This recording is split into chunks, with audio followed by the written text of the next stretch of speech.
नमस्कार, मैं हूं खान। दिन भर की खबरों में सबसे पहले डालती है नजर आज के मुख्य समाचारों पर।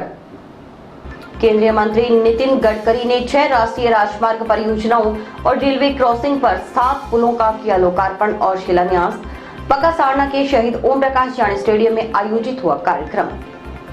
बहुजन समाज पार्टी का युवा कार्यकर्ता सम्मेलन 24 को केंद्रीय कोऑर्डिनेटर रामजी गौतम करेंगे संबोधित।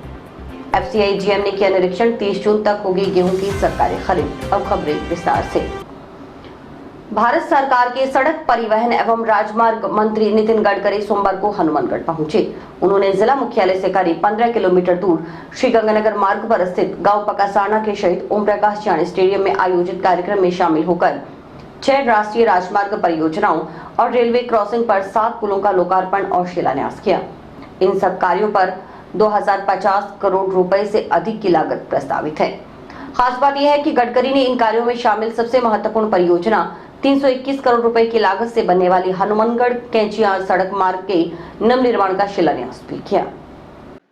महाराणा प्रताप को उनकी जयंती पर याद करते हुए अपने संबोधन की शुरुआत करने वाले केंद्रीय मंत्री नितिन गडकरी ने कहा कि किसानों के लिए पानी बहुत जरूरी है। वे 2004 से लगातार एक सपना लेकर संघर्ष कर रहे हैं। उन्होंने तय किया था कि गेहूं, चावल, मक्का सहित अन्य कृषि जिन्स तैयार कर किसान की तकदीर नहीं बदली जाती। अगर किसान की तकदीर बदलनी है तो उन्हें ऊर्जादाता बनाना होगा, जो कि अब लगभग बन चुका है। गडकरी ने कहा कि किसान को अब ऊर्जादाता बनाया जाएगा। अन्नदाता के बाद अब किसान ऊर्जादाता होगा। अब एथेनॉल से देश में गाड़ियां चलेंगी, तेल भी सस्ता होगा और किसान को भी फायदा होगा। गडकरी ने कहा कि उन्होंने पराली से बायो CNG बनाया। उनके खुद के 3 ट्रैक्टर CNG पर चलते हैं। एक ट्रैक्टर के पीछे 1 लाख रुपए की बचत होती है। पंजाब, हरियाणा में 135 फैक्ट्री बायो CNG और बायो LNG की बनाने का कार्य चल रहा है। पूरे देश में 26 फैक्ट्री शुरू हो गई है। किसानों ने सरसों, गेहूं, मक्का सहित अन्य फसलें तो उगाई हैं, लेकिन जब तक वे ऊर्जादाता नहीं बनेंगे तब तक गांव संपन्न और समृद्ध नहीं होंगे। गडकरी ने कहा कि हमारे देश की 65% आबादी गांव में रहती है। महात्मा गांधी कहते थे कि हमारे देश की 80% आबादी उस समय गांव में रहती थी, लेकिन 30% लोग गांव छोड़कर शहर की ओर क्यों गए? वे मजबूरी से गए, क्योंकि गांव में जाने के लिए रोड नहीं, पीने के लिए पानी नहीं, अस्पताल, अच्छे स्कूल कॉलेज नहीं।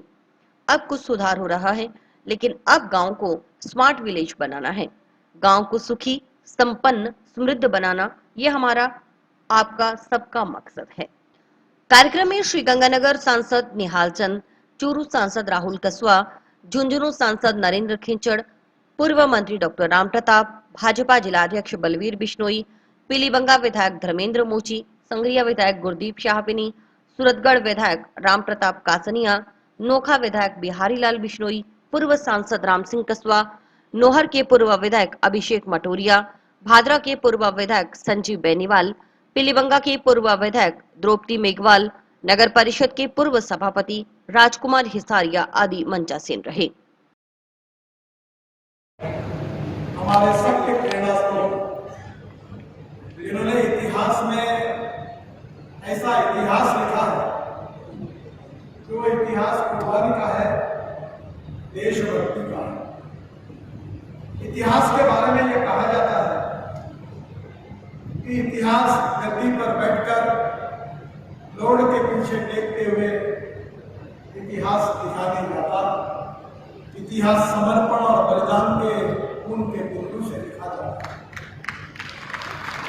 और आज हम महाराणा प्रताप जी को याद कर रहे हैं, जो उनकी कुर्बानी, उनका शौर्य और जिस प्रकार से अपने समर्पित भाव से हमारे देश के लिए, हमारी संस्कृति के लिए, हमारे इतिहास के लिए, हमारे विरासत के लिए अपनी जान की कुर्बानी दी, उस वीर योद्धा को मैं सबसे पहले उनके जयंती के उपलक्ष्य में नमन करता हूँ, अभिवादन करता हूँ। और विशेष रूप से मैं आपसे अनुरोध करूंगा कि इन सब लोगों को हम लोगों को भूलना नहीं।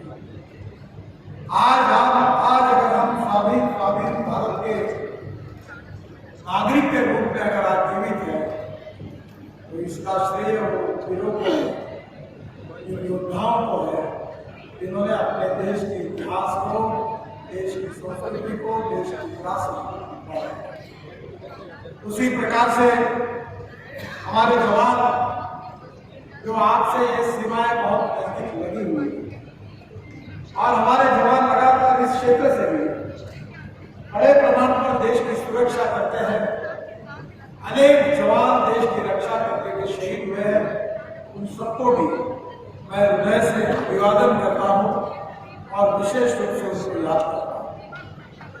बहनों और भाइयों, आज आपके क्षेत्र में करीब 2050 करोड़ की लागत से 6 परियोजनाओं का लोकार्पण एवं सेतु बंधन की योजना में 7 रेलवे ओवरब्रिज का शिलान्यास हो रहा है।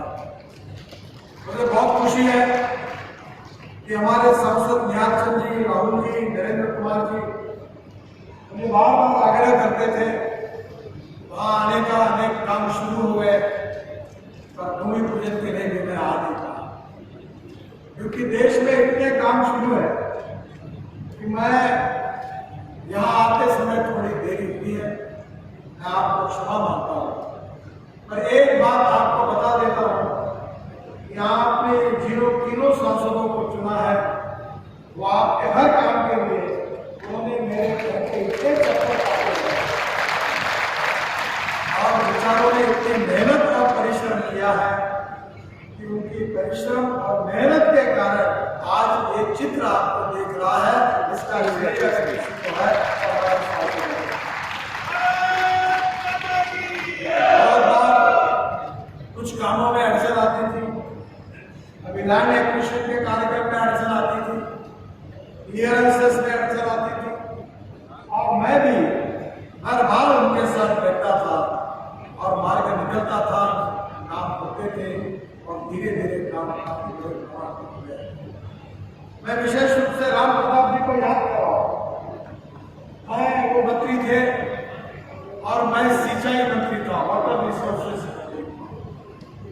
मुझे याद है कि तब हमारे देश में अलग अलग राज्यों में 23 झगड़े ये 1960 से चल रहे थे। तब पंजाब, हरियाणा, हमारा जम्मू कश्मीर, उत्तराखंड, हिमाचल, राजस्थान, कर्नाटक, तमिलनाडु, अनेक राज्यों में झगड़े होते थे। और मुझे इस बात की बहुत खुशी है कि मेरे कार्यकाल में 23 में से 17 झगड़े मैंने निपटाए। पानी समुद्रों को बह रहा है, लोगों को पानी मिल नहीं रहा है, आप झगड़े क्यों कर रहे हैं? और बहनों भाइयों, उस समय जम्मू कश्मीर में भी सतपाल मलिक गवर्नर साहब थे, पंजाब के मुख्यमंत्री उस समय अमरिंदर सिंह जी थे। मैंने अमरिंदर सिंह जी को कहा कि आप जाइए और वहां करार करके ये भी झगड़ा निकले। आप सबको बताते हुए मुझे खुशी हो रही है कि भारत और पाकिस्तान ये 2 देशों का निर्माण होने के बाद हमारे दोनों देशों के बीच में एक करार हुआ था। करार ये हुआ था कि जो 3 नदियां भारत में बहती थी उसका पानी हमको मिला था और 3 नदियों का पानी पाकिस्तान को मिला था। पर हमारे अधिकार का पानी आज भी पाकिस्तान को जा रहा है और पंजाब और हरियाणा में पानी के लिए झगड़ा। इस बात का मुझे बहुत दुख होता था, दर्द होता था। और उस समय मैंने 2 निर्णय किए कि विशेष रूप से जो इंदिरा कैनाल है उसमें काफी जगह भटिंडा क्षेत्र में आज बादल साहब नहीं है। मुझे बार बार कहते थे हमारी जमीन क्योंकि जो हमारा कैनाल था वो फूट गया था, पानी वेस्ट जा रहा था। तब मैंने तुरंत निर्णय किया और 2,500 करोड़ रुपए का सीमेंट कॉन्क्रीटीकरण करके इंदिरा कैनाल के निर्माण की शुरुआत की। और मुझे बताया गया ये कैनाल डालने के बाद जो पानी बचेगा वो पानी राजस्थान की करीब 9 डिस्ट्रिक्ट तक पहुंचेगा, सूखे क्षेत्र में पहुंचेगा और किसानों को पहुंचेगा। इस बात की मुझे बहुत खुशी है। इसके साथ साथ मुझे इस बात का विश्वास है कि राम प्रताप जी जब भी मेरे पास आते थे पानी के लिए बड़े आग्रह से जिद के साथ मेरे को बार बार कहते थे कि पानी हमारी समस्या है, कुछ करो। हरियाणा, पंजाब, जम्मू कश्मीर, उत्तराखंड, हिमाचल जो डैम बन रहे थे बड़े बड़े, वो डैम को मैंने क्लियरेंस दिया और मुझे इस बात की खुशी है कि वो डैम के काम अब शुरू हुए हैं और जल्दी ही वो पानी राजस्थान की सीमा पर। मैंने तो और एक योजना तैयार की थी कि नर्मदा के बाद अनेक नदियों का पानी गुजरात में समुद्र में चला जाता है, उस पानी को रोककर मैं जैसलमेर तक एक बड़ा कैनाल, वाटर ट्रांसपोर्ट का एक कैनाल बना रहा था और उस पानी से बहुत जगह पर पूरे हमारे राजस्थान के प्रदेशों में पानी मिल गया। ऐसी अनेक योजनाएं मैं किसानों में काम करता हूँ, 3 चीनी मिलें चलाता हूँ। हमारे उस क्षेत्र से 10,000 किसानों ने आत्महत्या की और इसलिए किसान के साथ जुड़ा हुआ, इसलिए मुझे पता है कि पानी से किसान की कितनी प्रगति होती है, विकास होता है। जब पानी मिलता है, ड्रिप इरिगेशन और स्प्रिंकलर लग जाता है तो किसान का उत्पादन 2.5 गुना बढ़ जाता है। और इसलिए बहनों और भाइयों, मैं 2004 से एक सपना लेकर लगातार संघर्ष करते हुए आगे आ रहा हूं और वो सपना पूरा होते हुए देखते हुए मेरे दिल को बहुत तसल्ली हुई। मैंने तय किया था कि इस देश का किसान गेहूं, चावल में हमारी सरसों, मक्का तैयार करके किसान की तकदीर नहीं बदली है। अगर किसान की तकदीर बदलनी है तो किसान को अन्नदाता तो है ही, पर किसान को ऊर्जादाता बनाना चाहिए। अब किसान ऊर्जादाता बन गया और अभी तो हरियाणा और पंजाब के किसान ये डांगरदाता भी बन गए और आपके यहाँ भी आप इसमें इनिशिएटिव लीजिए।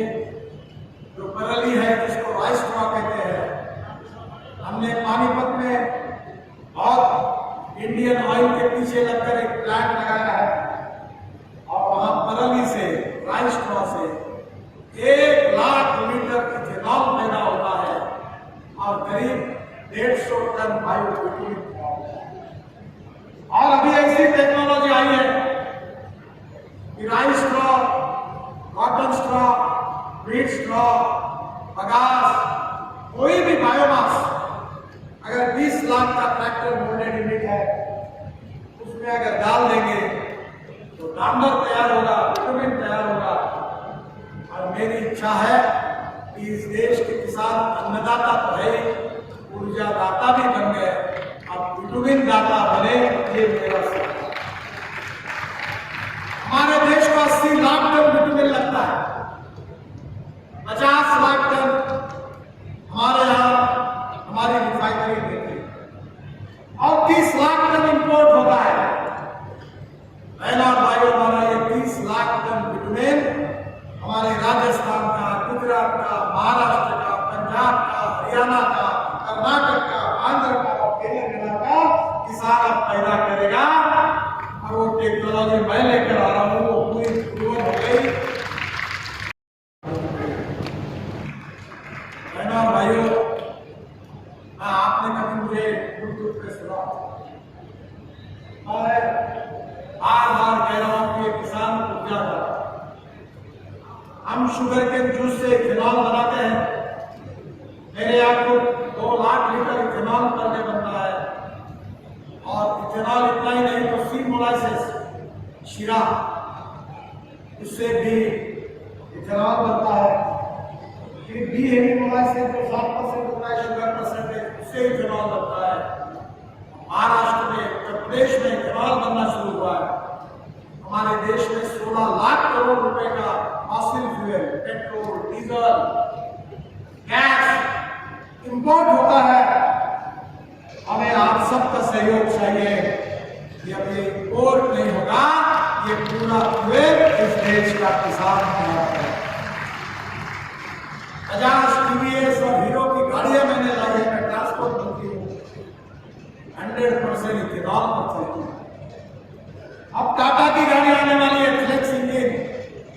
टोयोटो की गाड़ी आ रही है, 100% इथेनॉल पर चलेगी, जो ब्रोकन राइस से बनेगा, मक्के से बनेगा, और उस इथेनॉल का रेट है 60 रुपए लीटर और पेट्रोल का रेट है 120 रुपए। ग्राहक भी खुश होंगे, पोल्यूशन भी कम होगा और किसानों को आमदनी मिलेगी। मेरा सपना है कि 5 लाख करोड़ फॉसिल फ्यूल का इंपोर्ट बचाकर ये किसानों के घर में जाए और हमारे गांव सुखी समृद्ध और ये पहली से बायो सीएनजी हमने बनाया। मेरा खुद का ट्रैक्टर सीएनजी पे चलता है, मेरा 3 ट्रैक्टर है। एक ट्रैक्टर के पीछे 1 लाख रुपए की बचत होती है। पंजाब हरियाणा में 135 फैक्ट्री अभी बायो सीएनजी और बायो एलएनजी की बनाने के उसका काम शुरू है। 26 फैक्ट्री देश में, उत्तर प्रदेश में, पंजाब में, हरियाणा में, पूरे देश में शुरू हो गई है ना भाइयों। ये तो सरसों लगाइए, बाजरी, मक्का लगाइए, गेहूं लगाइए, पर जब तक आप ऊर्जा दाता नहीं बनेंगे तब तक गांव सुखी समृद्ध संपन्न नहीं होंगे। ये बात जरूर याद है।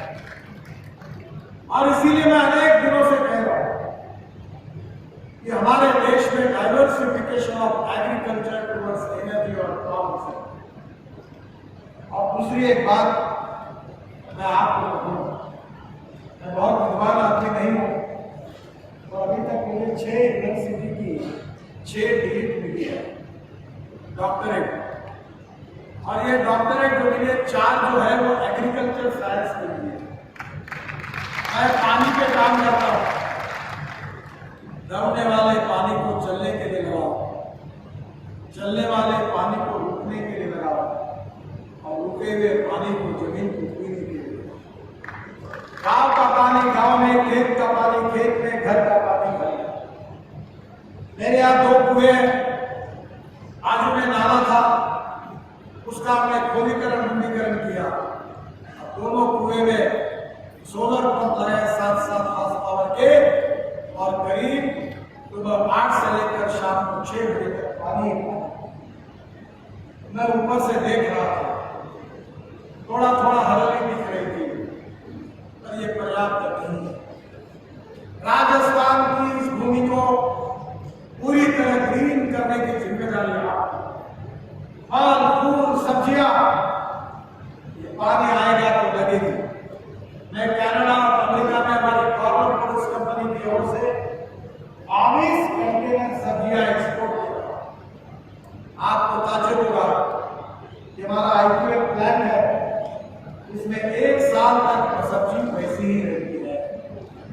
मैं सांसदों को और विधायकों को कहूंगा कि आप देखिए, आपके यहाँ से जो अनाज बनता था, आई भी हमारे अनाज हम खरीदते हैं और एक्सपोर्ट करते हैं। और भाइयों, हमारे देश की 65% आबादी गांव में रहती है।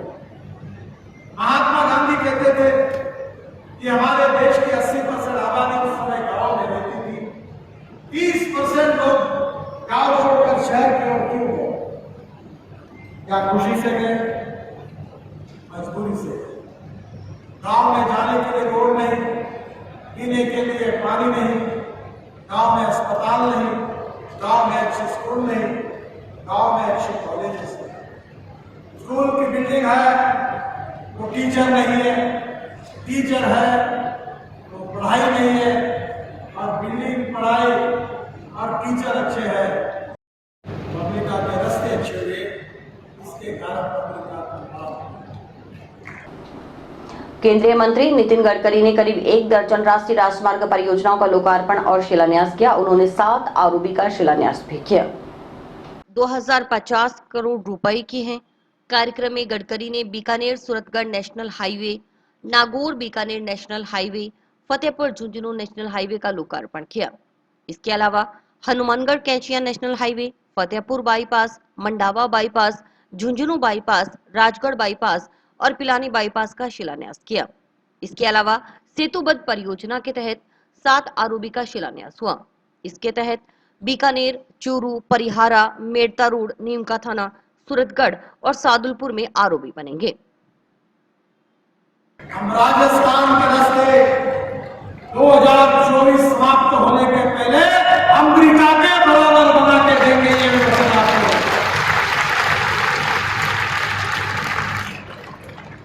फिर रास्ते के कारण राजस्थान में एक सुखी, संपूर्ण और संपन्न प्रदेश है। बहना भाइयों, रोड के लिए तो बोलने के लिए बहुत कुछ है। आज मुझे खुशी है कि बीकानेर से Suratgarh two lane pure shoulder 502 crore 172 kilometre, Nagaur से बीकानेर 75 किलोमीटर 370 करोड़, फतेहपुर से झुंझुनू 116 करोड़। इसके साथ साथ शिलान्यास Fatehpur, Mandawa, Jhunjhunu two lane pure shoulder bypass बहुत से, हनुमानगढ़ से कैचियन तक two lane pure shoulder 331 crore और राजगढ़ और पिलानी के बीच में बाईपास का निर्माण 147 करोड़। मुझे खुशी है कि आज 7 रेलवे ओवरब्रिज का शिलान्यास हुआ है। एक बीकानेर में है, दूसरा सादुलपुर में है, परिहारा, चूरू सिटी, मुंडवा रोड, नीमका थाना और अनूपगढ़, हनुमानगढ़ में अनूपगढ़ रोड, ये पूरे 7 आरोपी के लिए मैं आपको बधाई देता हूं। आप सबका अभिनंदन करता हूं। और भी हमारे सांसदों ने अपने भाषण में कुछ मांगे की थी, उसमें से हमारे राहुल जी ने कहा था चूरू सिटी का बाईपास, वो जो उन्होंने कहा सादुलपुर बाईपास, दोनों के बारे में डीपीआर बनाने की सूचना मैंने दी है और जल्दी डीपीआर करके ये काम करेंगे।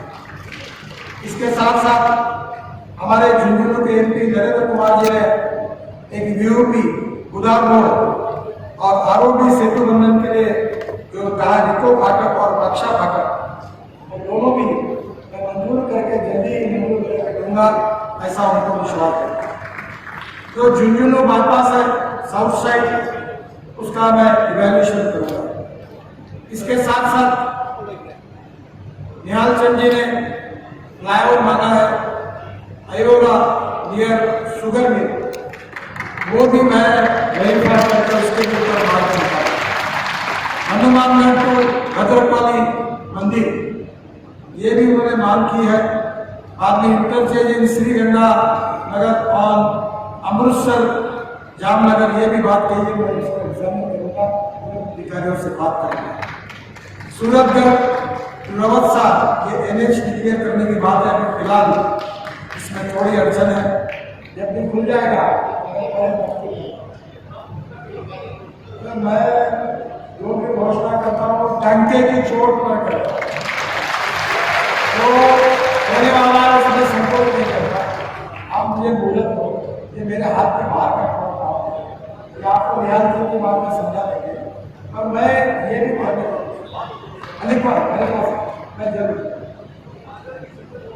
दूसरी बात, राजस्थान में अर्जुन मेघवाल जी ने भी प्रस्ताव दिए हैं, इन सबको मैं आगे जरूर, ये सब बातें हैं मेरे पास, मैं इसके ऊपर जरूर काम करूंगा। राजस्थान में हम दिल्ली मुंबई एक्सप्रेस वे निर्माण कर रहे हैं। 1 लाख करोड़ में से जो काम है 16,600 करोड़ का 374 किलोमीटर काम राजस्थान में हो रहा है। मुझे विश्वास है कि इसके साथ साथ हमारे यहाँ जयपुर से दिल्ली मुंबई एक्सप्रेस हाईवे से बहुत बड़ा फायदा राजस्थान के लोगों को मिलेगा। ये जो अमृतसर जामनगर इकोनॉमिक कॉरिडोर जो आपके क्षेत्र से जाता है, ये करीब 23,000 करोड़ का है।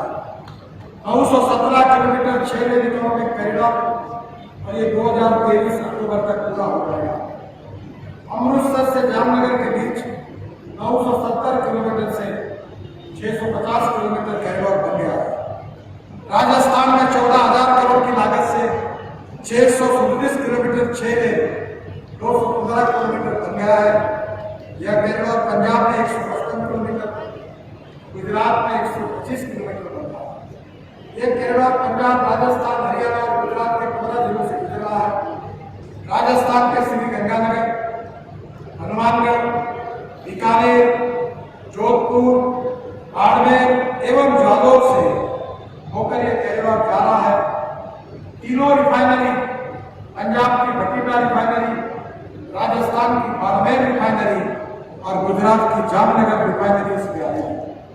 और मेरा विश्वास है कि जिन जिलों का मैंने नाम लिया उसके कारण राजस्थान के विकास की गति 3 गुना 4 गुना बढ़ेगी, ये विश्वास मैं आपको देता हूं। यह कॉरिडोर से 7 पोर्ट, 9 एयरपोर्ट और एक मल्टी मॉडल लॉजिस्टिक पार्क जुड़ेगा। 32 वेस्ट एंड एमिनिटीज बनेगी, जिसमें hotel, restaurant, electric charging, dormitory, यहाँ के उत्पाद उनके स्टॉल होंगे, एडवांस ट्रैफिक मैनेजमेंट सिस्टम होगी और राजस्थान से डायरेक्ट कटरा श्रीनगर पहुंच जाओगे। अभी हम दिल्ली में हाईवे बना रहे, दिल्ली में देहरादून 2 घंटे, दिल्ली से हरिद्वार 1.5 घंटे, दिल्ली से जयपुर 2 घंटे में, दिल्ली से अमृतसर 4 घंटे में, दिल्ली से कटरा 6 घंटे में, दिल्ली से श्रीनगर 8 घंटे में और दिल्ली से मुंबई केवल 12 घंटे में। ये नया रोड जो बनेगा पूरे पंजाब हरियाणा को मुंबई में लेके जाएगा। अब दिल्ली अहमदाबाद रोड नहीं और पंजाब हरियाणा का पूरा इंडस्ट्रियल ट्रैफिक आपके प्रदेश से गुजरकर यहाँ नई डेवलपमेंट होगी। युवाओं के हाथों को रोजगार मिलेगा और सबसे इम्पोर्टेंट चीज है यहाँ के किसानों को उनकी फसल को, उनकी फल सब्जियों को एक्सपोर्ट करने का मौका। मुझे बहुत खुशी है कि अमृतसर जामनगर कॉरिडोर को कपूरथला जिले में सुल्तानपुर लोधी के पास दिल्ली कटरा एक्सप्रेसवे से जोड़ रहे हैं लोग, जिससे राजस्थान के लोगों को कटरा जाना बहुत आसान है।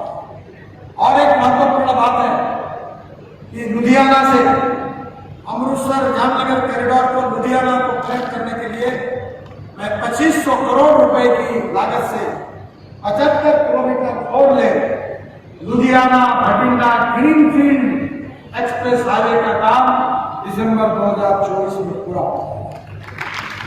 यह मार्ग हरिद्वार से प्रस्तावित लुधियाना इंटरनेशनल एयरपोर्ट से जुड़ेगा, राजस्थान के प्रमुख नगरों को पंजाब के प्रमुख शहर लुधियाना से जोड़ेगा और इसी मार्ग को बनने से राजस्थान और पंजाब के बीच कारोबारी गतिविधि वृद्धि होगी और कुल्लू मनाली तक आप तुरंत पहुंच जाएंगे।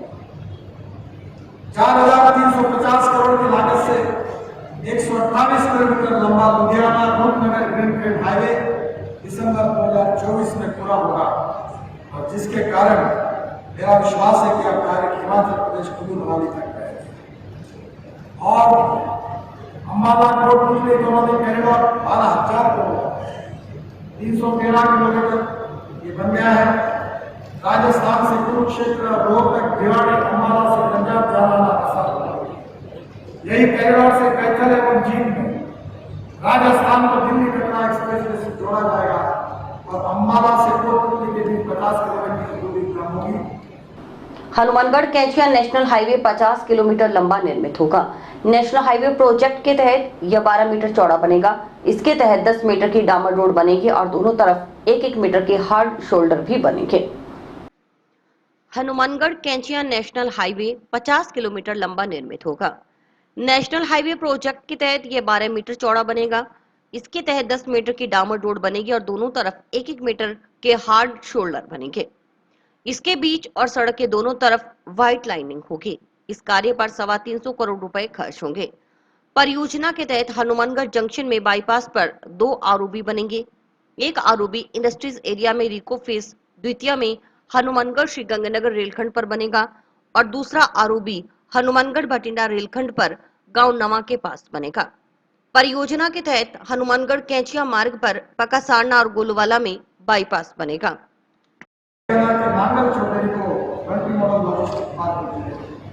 अम्बाला चंडीगढ़ कनेक्टिविटी ये भी हम कर रहे हैं ग्रीनफील्ड, इससे भी बहुत बड़ा फायदा है।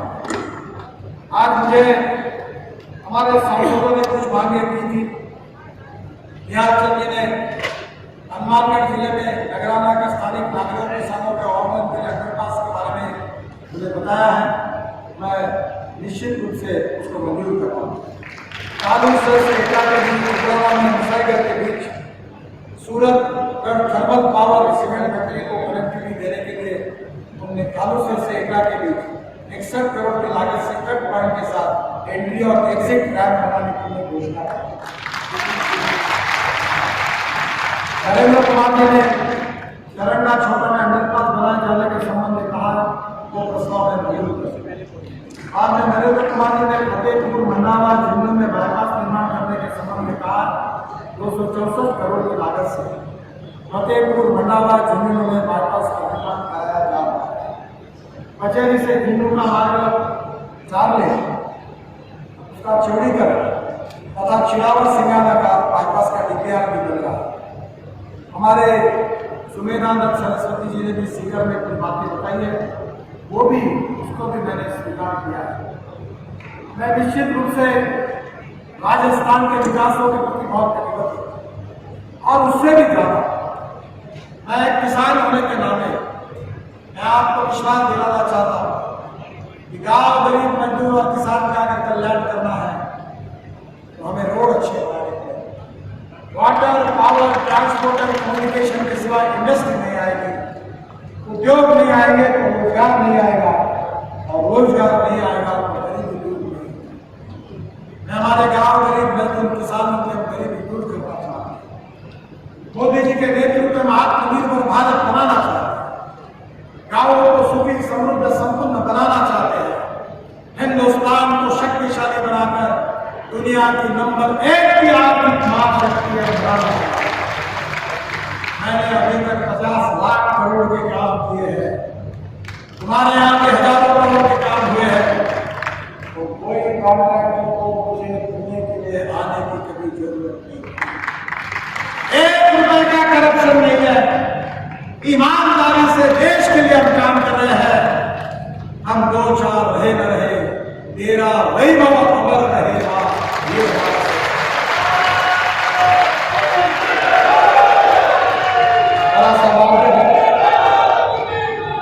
राष्ट्रीय स्वयं सेवक संघ और विद्यार्थी परिषद के संस्कारों में मेरे व्यक्तित्व पर संस्कार हुए, वही हमारी सबसे बड़ी है। इस देश की जनता को सुखी कर और पंडित दीनदयाल उपाध्याय जी ने कही हुई बातों को हम कभी भूल नहीं सकते। मैं जब पार्टी का अध्यक्ष था तो मैंने कार्यालय के बाहर लिखा था, राष्ट्रवाद राष्ट्र सर्वोपरि है, हम राष्ट्र के लिए समर्पित है, राष्ट्रवाद ये हमारा हक। और अगर हम सत्ता में रहेंगे तो गुड गवर्नेंस एंड डेवलपमेंट, सुशासन और विकास ये हमारा मिशन है, हमारा काम है। और पंडित दीनदयाल उपाध्याय जी के सामाजिक आर्थिक चिंतन, जो अंत्योदय का सामाजिक आर्थिक चिंतन है, वही हमारा उद्देश्य है। दीनदयाल उपाध्याय जी ने कहा था कि समाज के जो दलित है, पीड़ित है, शोषित है, जो सामाजिक आर्थिक शैक्षणिक दृष्टि से पिछड़े हुए हैं, जिनके पास रहने के लिए मकान नहीं है, जिनके पास खाने के लिए रोटी नहीं है, जिनके शरीर पर कपड़ा नहीं है, उस दरिद्र नारायण को भगवान माने और हम उसकी निरंतर सेवा करते रहे। जिस दिन तक उसको रोटी, कपड़ा और मकान नहीं मिलेगा, उस दिन तक हमारा कार्य पूरा नहीं होगा, ऐसा हम एक विदेशी चैनल मेरा इंटरव्यू दे रही थी। उन्होंने मुझे पूछा कि आपके जीवन में सबसे अच्छा काम कौन सा है? अभी तो 7 वर्ल्ड रिकॉर्ड हुए, 2 दिन पहले और एक रिकॉर्ड हुआ। मैंने बड़े बड़े टनल बनाए, हाईवे बनाए। अगर आप मुंबई में आओगे तो 55 उड़ान तो मुंबई में मैंने बनाई। वर्ली भांडरा सीलिंग प्रोजेक्ट बनाया, मुंबई पुणे एक्सप्रेस हाईवे बनाया, अब तो खूब एक्सप्रेस 32 एक्सप्रेस हाईवे बना रहा हूँ, टनल बना रहा हूँ, रोड बना रहा हूँ। जब सिंचाई मंत्री था तो बड़े बड़े प्रोजेक्ट बनाने की, योजना बनाने का मुझे सौभाग्य मिला। और मैंने उनको एक ही बात कही कि मेरे जीवन में अगर अच्छा काम अगर कोई होगा तो इस देश में 1 करोड़ लोग आदमी को धोने का काम करते थे, साइकिल रिक्शा पर कभी अपने कंधे पे रखकर आदमी बरसात में, धूप में, ठंड में जानवरों जैसे घूमते थे। और मैं जब मंत्री बना, मैंने ठान लिया, मैंने मैकेनिक्स ड्रिवन ई-रिक्शा इस देश में लाई और 1 करोड़ में से अब 99 लाख लोग मैकेनिक जीवन की रिक्शा चलाते हैं उनको मुक्ति मिली। अब कोई 1 क्विंटल का बोरा पीठ पर नहीं रखता तो इलेक्ट्रिक वैन में रखकर इलेक्ट्रिक कार पर रख के जाता है। तो मेरे जीवन का ये सबसे बड़ा अच्छा काम है जो गरीबों के लिए समर्पित है। बहना भाइयों, राज बदलता है, समाज बदलता है, ये सूरत बदलनी चाहिए। ये गरीबी, भूखमरी, बेरोजगारी से मुक्ति मिलनी चाहिए। किसान के खेत को पानी मिलना चाहिए, युवाओं के हाथों को रोजगार मिलना चाहिए, देश का इंपोर्ट नहीं बंद हो जाना चाहिए और देश का एक्सपोर्ट बनना चाहिए और देश का किसान अन्नदाता, ऊर्जादाता और विटामिन दाता बना के करोड़पति बन जाए, करोड़पति बन जाए, गांव समृद्ध और संपन्न बने। और यही काम हम करने की कोशिश कर रहे हैं। आप सब लोगों की आशीर्वाद, शुभकामना, शुभेच्छाएं हमको सतत ये काम करने की प्रेरणा देती है। मुझे बहुत खुशी है कि हमारे तीनों सांसद आपके लिए लगातार काम करते रहते हैं, मेरे पास आते रहते हैं। मैं उनको भी बहुत बहुत बधाई देता हूँ। आज ये स्टेडियम उन्हीं के नाम से जाना जाता है। ऐसे रमेश को जड़ों गीतों में नमन करता हूँ।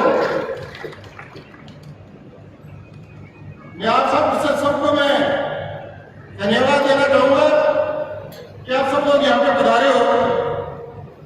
हमने किसान को अन्नदाता के रूप में हमेशा देखा है, लेकिन आदरणीय नितिन जी के मार्गदर्शन में हमने किसान को ऊर्जादाता, हमने किसान को अन्नदाता भी देखा है। आप सब लोग यहाँ पे पधारे हो। एक किसान के बेटे के रूप में एक गांव से निकल के इस देश को प्रधानमंत्री ग्राम सड़क योजना की शुरुआत किसी ने की है तो आदरणीय नितिन जी ने की है। इस क्षेत्र के विकास की योजना में हमारे किसान को आगे बढ़ाने के लिए जब डॉक्टर राम प्रताप जी मंत्री थे, आपने राजस्थान केनाल को, आपने भाखड़ा को, आपने जम केनाल को, इन नहरी क्षेत्र को ठीक करने के लिए आपने केंद्र से 3,200 करोड़ रुपए की सहायता राशि दी। आज किसान के खेत के पानी पूरा पहुंचाने का किसी ने काम किया तो नरेंद्र भाई मोदी के नेतृत्व में चलने वाली सरकार में आपने मोदी पूरा किया है।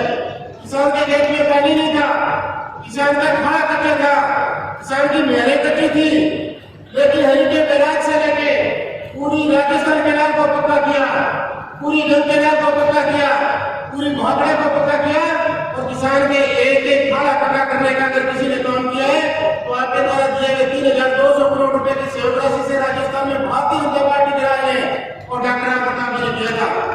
मैं आपको मैं धन्यवाद देना चाहता हूँ हमारे क्षेत्र की जनता की तरफ से। इस क्षेत्र में इतना बहुत बड़ा आपने काम किया है।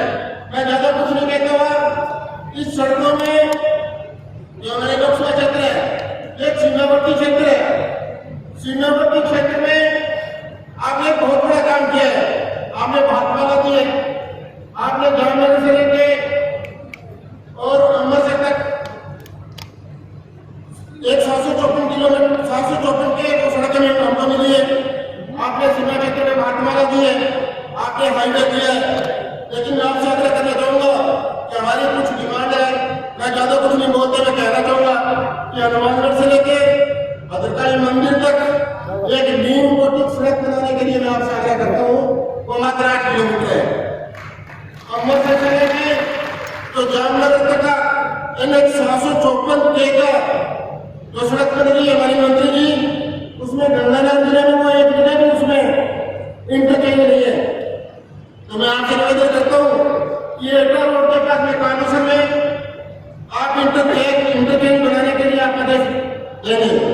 मेरी तीसरी डिमांड है, एक वेब पहले भी घोषणा हुई है, सूरतगढ़ से लेकर हिसार तक वाया अवसर तक NH घोषित करने के लिए। वो मेरा काम पेंडिंग है, उसको भी आप पक्का करने का काम करेंगे। एक हमारे श्री गंगानगर में हमने एक शुगर मिल बनाई है। शुगर मिल के पास में जो भाटमाला में उसी की सड़क है, उसमें मुझे फ्लाईओवर के लिए मैं आपसे आग्रह करूंगा कि आप फ्लाईओवर उसको देंगे। भाई साहब से संपर्क में आने की बात की हुई है, कोई मैं आपसे निवेदन करना चाहता हूँ कि जैसे सिंचाई मंत्रालय गडकरी जी भाई साहब को मिला तो 2000 करोड़ रुपए सिंचाई बैंक के लिए भाई साहब ने मुफ्त तौर से स्वीकार किया। इससे हमारी यात्रा का काम चल रहा है। ये तो है अपने काम का। और उसके बाद में मुझे एक दफा लखनऊ में PWD मिनिस्टर्स की मीटिंग थी और उस वक्त में सिंचाई बैंक का भाई साहब को मिला ही था। तो मैं यूं ही उत्सुकता से उस मीटिंग में चला गया कि और नहीं तो भाई साहब से परिचय ही हो जाएगा। मैं वहां गया, स्टेज पर बैठा था तो यूपी के जो मिनिस्टर थे आपके PWD के, जब उनकी बोलने की बारी आई तो उन्होंने कहा कि गडकरी जी अगर आप हमें 1 लाख करोड़ रुपए दे दो, इसको आप ध्यान से सुनना, 1 लाख करोड़ रुपए दे दो तो हमारे यूपी की सड़कों की दशा सुधर जाए, बहुत हालत खराब। जब भाई साहब की बोलने की बारी आई, जो इनके शब्द थे मैं वैसे के वैसे ही बोल रहा हूँ। इन्होंने PWD मिनिस्टर की ओर विवृत होकर के कहा कि आप 1 लाख करोड़ रुपए मांग रहे हो, मैं आपको 2 लाख करोड़ रुपए दूंगा। इसलिए अगर इस किस्म के मंत्री, मैं मेरी औकात से बढ़ करके निवेदन कर रहा हूं कि अगर 2-3 मंत्री इस किस्म के हो तो हिंदुस्तान का नक्शा है वो बोलिए। आज हमारा कार्यकर्ता है, आपका नाम सुन के अपने साथ से भी बहुत लोग हैं। अब मैं छोटा सा निवेदन और करना चाहता हूँ क्योंकि मेरे से पहले राहुल कस्वाल जी ने कह दिया। भाई साहब आप पधारे थे सरदार से उस वक्त आपने घोषणा की थी कि राजस्थान का स्टेट हाईवे नंबर 7 और सतीन्द्रा मार्ग से निकलता है, किस नगर तक आपने घोषणा की थी उसकी। दोबारा फिर उसी दिन आपकी बैठक थी दौसा के अंदर, वहां पर जाकर के आपने नेशनल हाईवे से इसको एक्सप्रेस हाईवे डिक्लेयर किया। ये देश करता है। अब वो काम मेरा आपका पड़ा है। आपकी 5 दिन बाद में आपका जन्मदिन है, तो मेरी ओर से आपको बहुत बहुत ढेर सारी शुभकामनाएं। और अभी वक्त है एक ब्रेक का।